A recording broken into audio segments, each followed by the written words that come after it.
ఇప్పుడు చక్కగా ఈవెంట్లు చేసుకుంటున్నారు, కొత్తగా టీం కూడా పెట్టుకున్నట్టున్నారు.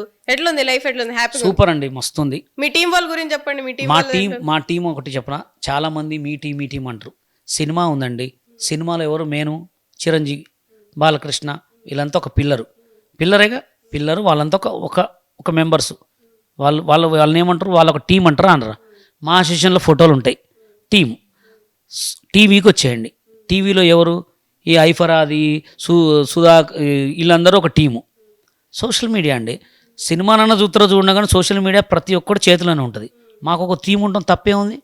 మీలో నాకు నచ్చిన విషయం ఏంటంటే మీరంతా కలిసి ఒక టీమ్ గా చేయడం, ఒక నటనం స్టార్, ఒక లోకల్ అందరు కలుపుకొని ఈవెంట్లు కలుపుకొని కాదు, నేను ఎవరిని కూడా కింద పడి నేను వాడు తగ్గుతుండంటే ఎమ్మడ పిలిపించుకుంటా. నేను ఎప్పుడైనా గుర్తుపెట్టుకోండి, మాకు ఒక టీం ఉంటుంది. మాకు ఒక టీం లేదా, చిరంజీవికి టీం ఉన్నది, సుధా మన ఐఫరాదికి టీం ఉంది, బషీర్ మాస్టర్కి టీం ఎందుకు ఉండకూడదు, సత్యాకి ఎందుకు టీం ఉండకూడదు? అంటే వాళ్ళు పుట్టింది అమ్మ కడుపులోనే, వీళ్ళు పుట్టింది అమ్మ కడుపులోనే, మేము పుట్టింది అమ్మ కడుపులోనేగా. ఇప్పుడు ఎక్కువ సినిమాలు చూస్తురా, సోషల్ మీడియా చూస్తురా? Social media. అప్పుడు మేమే టాపు, వాళ్ళు ఎవరండి? ఇంకా 2 రోజులైతే సినిమా ఇండస్ట్రీ పడిపోద్ది, ఓన్లీ సోషల్ మీడియానే ఉంటుంది. అందులో మీ ఫ్రెండ్స్ మీరే ఉంటారు సోషల్ మీడియా. ఇప్పుడు మమ్మల్ని స్క్రాప్ అంటున్నారు, ఎందుకంటారు? ఎవరు డెవలప్ చేయండి? ఇప్పుడు నాకు డాన్స్ రాదండి, నాకు రాదు, నా వీడియోలు ఎందుకు లైక్ కొట్టాలా? రోడ్డు మీద సూపర్ వేసేవాడిని కొట్టామనండి లైక్, మాకెందుకు కొట్టాలా? మేము కొట్టొద్దు అని అనట్లేగా, మాకెందుకు కామెంట్లు పెట్టాలా?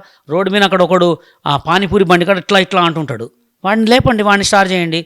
ఏమేదో గలీజ్ కానీ ఊగా అనగానే మిలియన్స్ వ్యూస్ ఇవ్వటం, కింద షేర్లు చేయటం. అంటే జనాలను లేపేది వీళ్ళే, ఎకిల నవ్వులు నవ్వుకోవటానికి. మొత్తం ఇప్పుడు 4th జనరేషన్ చెప్తేనండి, మొత్తం గంజాయి మందు యాక్సిడెంట్లు, దీంట్లోనే చేస్తారు. ఎందుకంటే మమ్మల్ని సపోర్ట్ చేయొద్దంటాం మేము. మీకు ఒక బ్యాచ్ ఉన్నప్పుడు మాకు కూడా ఒక బ్యాచ్ ఉండాలి కదా. మేము నవ్విస్తున్నాం 10 మందికి, మాకు ఎక్కడెక్కడి నుంచో కాల్స్ వస్తాయి, అమెరికా నుంచి కూడా కాల్స్ వస్తాయి. వచ్చేయమంటారు తెలుసా, మాస్టర్ రిలీఫ్ కోసం మేము వీడియోలు చూస్తాం మాస్టర్ అంటాం. తప్పే ఉంది. సరే, బషీర్ మాస్టర్ డాన్స్ బాగా ఇస్తారా, రాకేష్ మాస్టర్ డాన్స్ బాగా ఇస్తారా? ఇద్దరం బాగా ఇస్తాం, ఆయన స్టైల్ ఆయనది, నా స్టైల్ నాది. అదే మీ ఇద్దరు మీకేమనిపిస్తుంది మనస్ఫూర్తిగా చెప్పండి. మాకేమనిపిస్తుంది, ఇద్దరం బాగా ఇస్తాం అంటున్నా. ఇప్పుడు సరే, 2 కాళ్ళు ఒకలాగా ఉంటాయి, ఇది వద్దు కానీ అన్ని వేళ్ళు ఒకలా ఉండవు కాబట్టి, సో మీకు ఒక స్టైల్ ఉంటుంది, ఆయనకు ఒక స్టైల్. ఎవరికైనా ఇప్పుడు శేఖర్ మాస్టర్ ఏ స్టైల్, ఆయనకు ఒక స్టైల్, జూనియర్ ఎన్టీఆర్కి ఒక స్టైల్ ఉంటుంది. సో ఈ మధ్య బాగా ఫేమస్ అవుతున్నారు జాను లిరి గారు అని ఒక అమ్మాయిని సపోర్ట్ చేస్తున్నారు బాగా. జాను లిరి దగ్గరకు వద్దాం. జాన్వరి ఏం తప్పు చేసిందని కింద కామెంట్లు ఆఫ్ చేసుకుందాము బాక్స్ అంటే, ఒక అమ్మాయి ఎదగకూడదా? ఇప్పుడు జాను అనకపోతే గలీజ్ మాట అనాలనా శేఖర్ మాస్టర్? చెప్పండి. కింద కామెంట్లు ఆఫ్ చేసుకునేంత చేశారు జనం. అంటే ఏం తప్పు చేసింది అమ్మాయి? మామూలు పెళ్లి చేసుకుంది, మొగుడిని ఇడిచిపెట్టింది. సో మొగుడిని ఇడిచిపెట్టిన రాజా లెక్క బతుకుతుంది, 50 లక్షలు పెట్టి కారు కొనుక్కుంది, షోలు చేసుకుంటుంది. అమ్మాయిని కూడా తిట్టి చంపడమే జనాలు. నెక్స్ట్ నువ్వే అంటే ఏంది అసలు? అంటే వాల్యూ లేదు. ఇప్పుడున్న సోషల్ మీడియాలో వాళ్ళు ఏదో టైంపాస్ కోసం ఎవరి దగ్గర రీఛార్జ్ చేయించుకోవటం, కామెంట్లు పెట్టడం.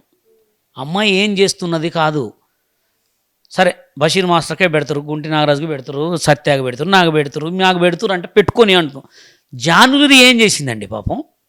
ఏం చేసింది అమ్మాయి? అయితే ఏం చేయలేగా, సూపర్ డ్యాన్స్ వేస్తుంది.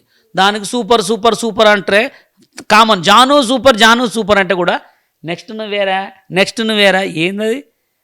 అంటే ఇక లోకంలో మన తెలుగులో నాకు తెలిసి మొత్తం ఒక ఈ రావిగా కళాకారులు అనేది మొత్తం తొక్కేసిపోతారు.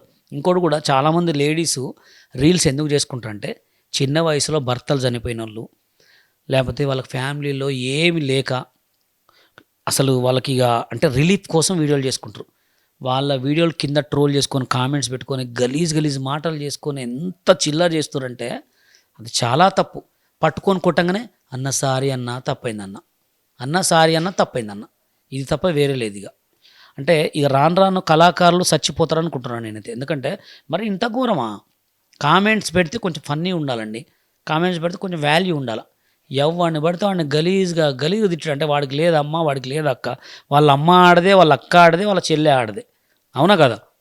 మాకు తెలియని విషయాలు, తెలిసిన విషయాలు, తెలుసుకోని విషయాలు కూడా చెప్పండి. సరే, ఇంకోటి చెప్తా. చెప్పండి. ఇప్పుడు ఎక్కువ శాతం ఎందుకు చచ్చిపోతున్నారు అందరూ? వయసు అయిపోయి కాదు. మా చిన్నప్పుడు ఎక్కువ శివ సినిమా వచ్చిన తర్వాత యుద్ధాల మరణాలు ఎక్కువ ఉండేవి. శివ సినిమా చూసి బాగా కొట్టుకొని చచ్చిపోయేటోడు. ఈ ఏరియాకు ఒక కింగ్ ఉండేటోడు, ఆ ఏరియాకు ఒక కింగ్ ఉండేటోడు. అప్పట్లో కొట్టుకొని చచ్చిపోయేవాళ్ళు. ఇప్పుడు ఎందుకు చచ్చిపోతారు తెలుసా? పొగరు. తల్లిదండ్రులు సంపాదించిన చిన్న పోరగాళ్ళ బండ్లు కొనియటం, అప్పుడు యుద్ధాల మరణాలు, ఇప్పుడు యాక్సిడెంట్ల మరణాలు ఉన్నాయి. ఎవడు చూసినా జమ్ము జమ్ము అంటాం, తీసపోయి గుద్దడం చావటం. ఫస్ట్ దీనికి ఏంటంటే తల్లిదండ్రులు జాగ్రత్త పడాలి. ఒక మంచి మనిషి పుట్టడమే ఇప్పుడు చేసుకున్న అదృష్టం. ఈ 4th జనరేషన్లో అసలు పుట్టరు, కానీ పుట్టుతున్నారు కాబట్టి మీరు ఏదో కొడుకు RX 100 అడిగిండు, లేదా BMW కార్ అడిగిండు అని చెప్పి కొనిమాకండి. కొనిచ్చినా కానీ కొన్ని వాడు ఏం చేస్తున్నా చూడండి. వాడు చచ్చింది కాక 10 మందిని చంపుతున్నాడు. Okay, thank you.